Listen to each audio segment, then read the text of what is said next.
Olá, graça, paz e alegria. Na porção de hoje, recomendada para a leitura da Bíblia em um ano no plano sequencial, Jó, do capítulo 40, versículo 3, até o capítulo 42, nós lemos o final da história de Jó. O título de cada uma dessas nossas mensagens, nessa sequência que nós fizemos, teve a apresentação de algo a mais que apenas a paciência de Jó. A paciência de Jó é sempre muito falada, mas nós apresentamos várias coisas diferentes, uma coisa diferente a cada mensagem até aqui. Apresentamos confiança no Senhor, desabafo, lamento, conhecimento, experiência, consolo, estratégia, soberania do Senhor, solidariedade, esgotamento. Também falamos a respeito do argumento fora de contexto e da revelação do Senhor. Poderíamos levantar muito mais coisas se nós estivéssemos fazendo um estudo a respeito do livro de Jó, ou até mesmo mensagens com divisões de texto menores. Mas nesta nossa sequência do nosso desafio de leitura da Bíblia em um ano, nós vimos que nós temos muito mais que pensar a respeito de Jó que apenas a respeito da paciência que é tão falada quando nós falamos a respeito do livro de Jó. Esse Jó, que antes queria apresentar, quem sabe até numa audiência, a sua situação ao Senhor, depois que o Senhor argumenta com ele, ele não quer mais apresentar nada. Ele entendeu que exagerou nessa dose. Ainda que ele pudesse ter razão diante dos argumentos que os amigos apresentavam, o seu sofrimento não era realidade por ser ele um pecador que segue fazendo as coisas erradas.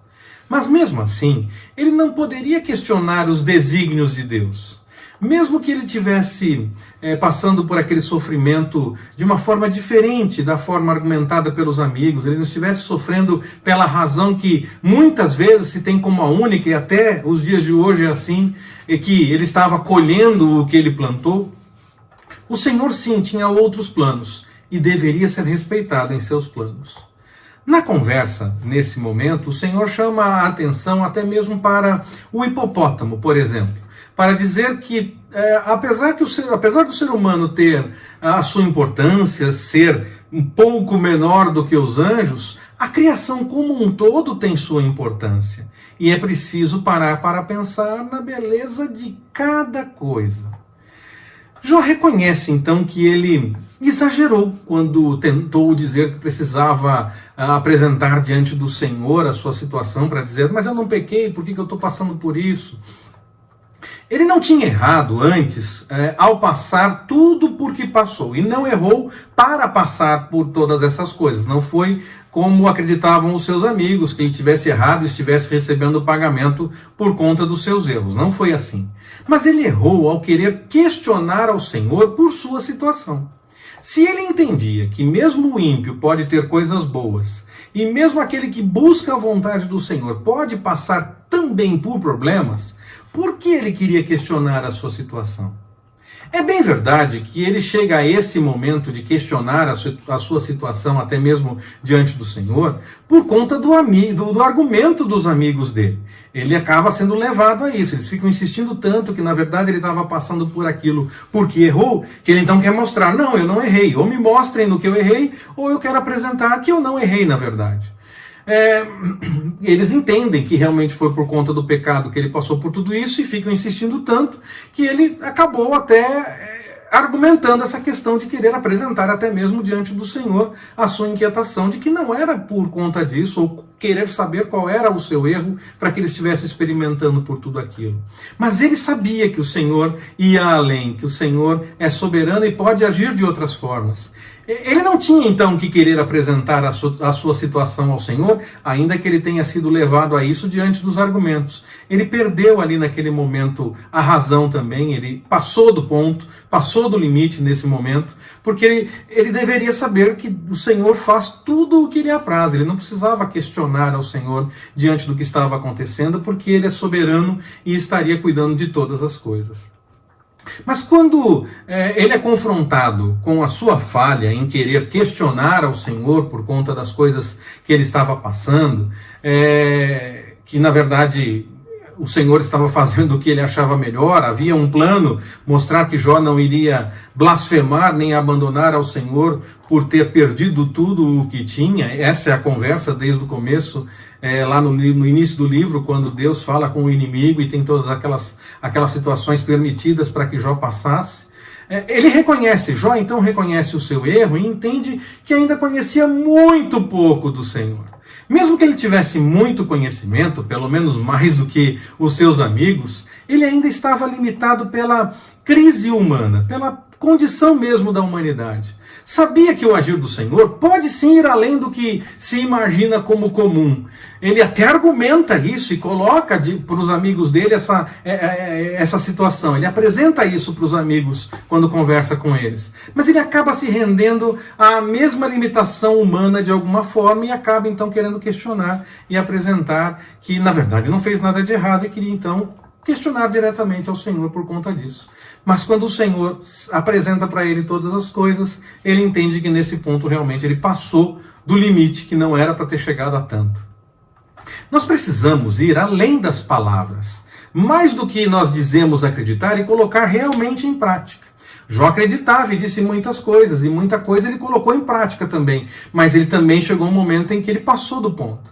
Se nós acreditamos que o Senhor cuida de nós em todas as situações, nós não podemos questionar ou duvidar quando acontece algo. Ah, não é tão agradável, então nós questionamos. Não, o Senhor sabe de todas as coisas, Ele tem o seu plano para cumprir e vai fazer aquilo que realmente deve ser feito para que o nome dele seja glorificado.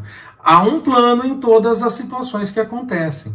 Falar que acredita que o Senhor tem um plano em tudo, até dizer que entende essas coisas, pode até ser simples. Colocar para fora, dizer, pode ser simples. Mas a nossa fé se revela na ação. No momento em que acontece, nós enfrentamos de acordo com o que dizemos acreditar. Esse é o momento que passamos do ouvir falar apenas e passamos para o contemplar de fato. Os amigos de Jó, que então estavam bem mais errados do que ele nesse entendimento todo, ele acaba errando porque foi levado a isso diante de todos os argumentos, e ainda assim foi um erro em cima dos argumentos, e não porque ele produziu dele próprio essa situação. Esses amigos, eles entendiam que estavam defendendo ao Senhor. Parecia que eles estavam defendendo ao Senhor quando diziam para Jó, você errou e Deus está lhe dando o pagamento pelo seu erro. Eles ouvem do Senhor que eles não fizeram a coisa certa. Muitas vezes nós acreditamos que temos razão, que entendemos bem as coisas, mas ainda carecemos de sabedoria de fato. Quando eles obedecem ao Senhor e Jó ora por eles, a sorte de Jó é mudada e o Senhor o abençoa, tornando-o ainda mais próspero do que ele era antes. Que nós, em vez de cairmos diante de argumentos e evoluirmos para a chateação, como acabou acontecendo com Jó, ele teve um momento pequeno onde ele parecia começar a querer questionar as razões que o Senhor tinha para permitir que tudo aquilo estivesse acontecendo. Talvez ele não fizesse isso por conta própria, mas ele acabou sendo levado no meio da situação. Que nós possamos orar por aqueles que nos chateiam, em vez de cair nessas armadilhas, e que o Senhor possa mudar tanto a vida deles, como também a nossa, e que possamos, de fato, abençoados pelo Senhor, seguir no caminho de acordo com a sua vontade, confiando que Ele sempre tem o melhor plano. Que o Senhor nos abençoe. Forte abraço, até mais, permitindo o Senhor.